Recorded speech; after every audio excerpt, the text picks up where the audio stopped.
Welcome back to High Class Gear. Get yourself ready for another great video. You won't find anyone with more realistic and intriguing stories from the big 80s and the weird 90s than this channel. If you came here looking for something strange, creepy, car chases, police fights, stupid mistakes that came back to get me, or even for a little bit of knowledge, you've definitely come to the right place. Please make sure to like, comment, and subscribe so you stay up to date with all the great content coming your way.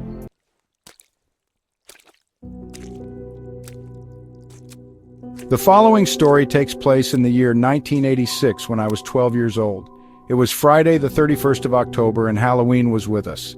Taco, Brian, and I were coming back from the store and were discussing what we were going to get into on the night. Brian would be headed out in his best Halloween costume, dressed up as Freddy Krueger. He had made the glove and also found the shirt and pants to go with it and even had the black shoes to boot. It took him time to find a place that had the Freddy mask, but Brian was persistent and refused to give up until he found it. All Taco and I could do was look on. Neither of us celebrated Halloween, but we found the whole process of people dressing up as murdered people, serial killers, or monsters intriguing. People had costumes to make themselves look like Elvis, Michael Myers, Leatherface, Charles Manson, and even villains from history like Genghis Khan, Hitler, Churchill, General Montgomery, and many more. The one thing Taco and I were mindful of was the rising trend in bag snatching, abductions, and spiked candy that would happen every year. We wanted to prevent these things, and so we'd banded together with some other youths to sort of patrol the areas around our neighborhood at the time when the kids walked the streets in costume to be sure that they got home fine.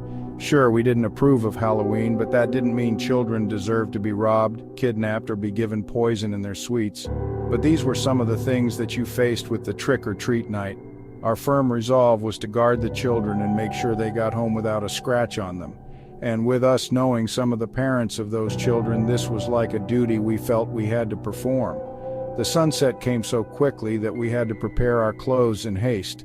We got out a little bit late, but Taco, I, and a few other boys of the same age walked around the block, telling the children to stay in their big groups. If there was an adult with them, we warned them when a child broke off to go to an unlit house. If the children were in a group without an adult or grown up, we tried to get the older children to hold their hands or take a head count when going from house to house and block to block. Our job was to look for bag snatchers, slow-moving cars that we didn't recognize in the area, or candy handed out that looked like it had already been opened. One child came running up to me, dressed as a miniature Jason Voorhees from Friday the 13th. "I got a Mr. Goodbar 2 houses back, but it looks like it was opened already. Is it dangerous to eat?" he said while moving his hockey mask upward so that I could see his face. His eyes looked for reassurance, and he handed me the yellow wrappered bar with his stubby little hands.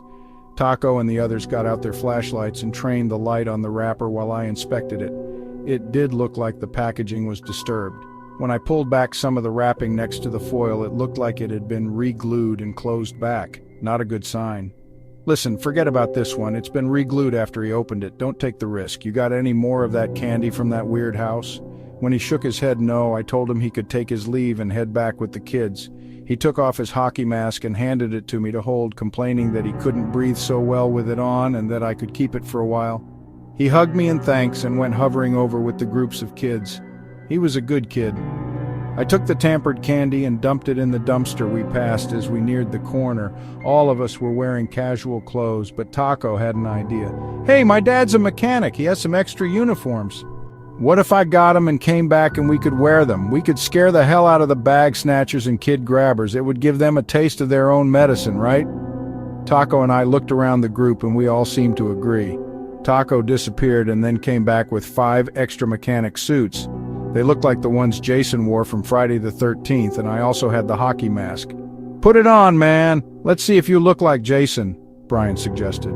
I shrugged and put on the hockey mask and tried to stand tall but slightly hunched over, just like how I remember from when I saw Friday the 13th Part 2. Everyone oohed and ahed at my appearance. I slightly smiled under the mask. I didn't know I looked that much like him. I had more weight than everyone in the group, but didn't know the resemblance was that close. Looks like we're scaring the weirdos with their own stuff. And in that moment, we heard 2 children scream, crying out while pointing in the direction of some older kids that were running away. Our group gave chase, and we started to close the distance. I was slightly behind the pack and saw a thick, large wooden branch on the ground that had fallen from a tree. Yeah, that will add to my outfit and put some fear in those bastards, I thought. We cornered the bag snatchers, and given that we had the larger numbers, they were terrified. "Give up the bags or we cut Jason loose," Brian warned them. "Get him, Jason, get him!" Taco seconded along with the other people in the group.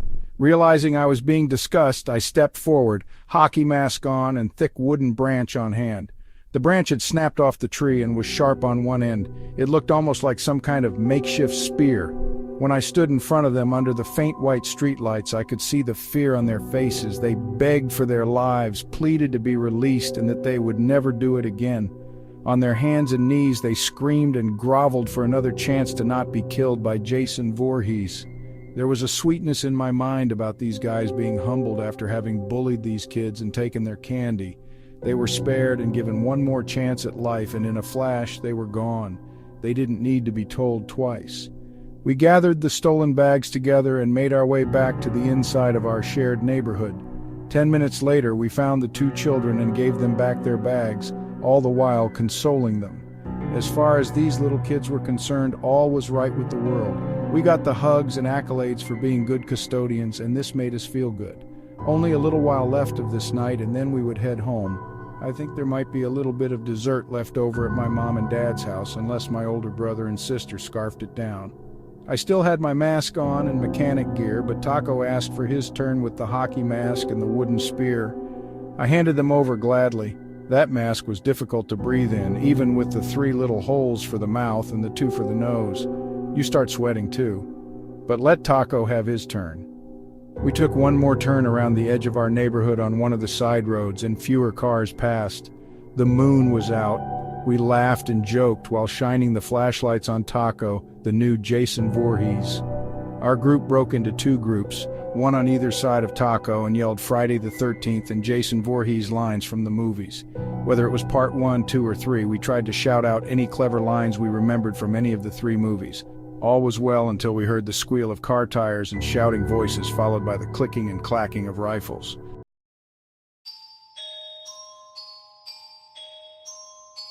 We looked over and realized that it was the Los Angeles Police Department. 2 black and white police cars with the lights flashing, and the officers stood in marksman poses, crouched over the hood of the squad cars and using them for cover. "Drop the spear, Jason, drop the spear," they yelled. Taco was in the middle of the street by himself. He tried to speak through the mask, but he couldn't breathe properly, and he was breathing heavy as well, which made him look even more creepy. A slight fog had also crept up on us, and I could only imagine this probably looked to LAPD's finest, like some part of Camp Crystal Lake. Taco tried to speak under the hockey mask, and we shouted out, but with the chaos of everyone talking at once, the officers screaming, the guns drawn, everything just sounded like pure white noise. Eventually, we were silenced by the officers, who kept yelling orders to Taco, who stood completely still, spear in his hand, breathing heavy, and his hockey mask firmly fixed in place. Why the hell was he just standing there? You couldn't hear a sound over the orders barked by the officers, but Taco just kept standing there, not moving, eerily quiet except for the heavy breathing. "Man, if you don't put that spear down and show us your face and that you're human, we're opening fire. Put that spear down and show us your face," one officer yelled, sounding firm but also slightly worried. It was Halloween night and everyone was a little on edge, but Taco continued to just stand there. Was he crazy or what? This was no longer funny, and I don't know what had gotten into him. The officer in charge next threatened to shoot him in 5 seconds if he did not show them some sign of submission to an officer of the law. Before the officer reached 3, Taco crumpled under the weight of his own legs and lay still, completely motionless. What the hell is going on? The officer ran over, gun still trained on Taco, and lifted the hockey mask. He lowered his weapon and then waved over the officers. "It's a kid. I think he's hyperventilating. We need to get an ambulance over here," the officer shouted to the other colleagues.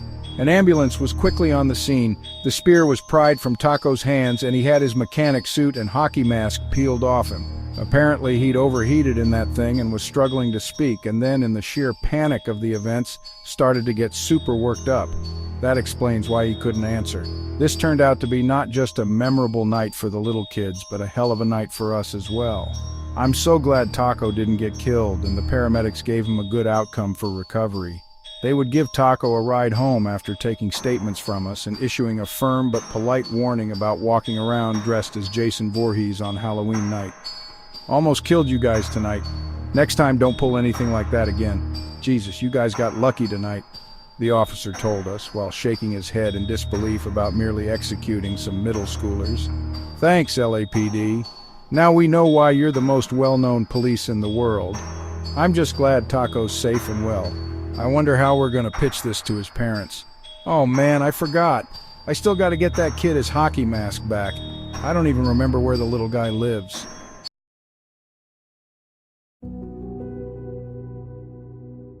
I guess what I learned that day was that horseplay has its place, but there comes a point where it goes too far. We started off enjoying our night, even helping the little kids, protecting them from bag snatchers, kid snatchers, and supervising. But when left to our own devices, we got into some serious mischief. We choose a rather crazy time to pull off the Jason Voorhees and Camp Crystal Lake stuff, and Taco almost got shot. Not to mention, we almost got dealt with by an already jumpy LAPD.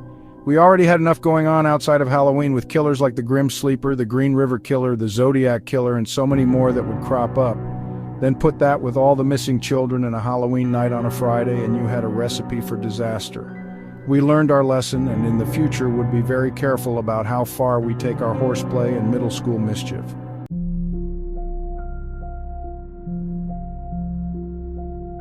If you enjoy these videos and what we do here, subscribe to the High Class Gear channel, give us a like, and hit the notification bell so you always get updates on new content every week.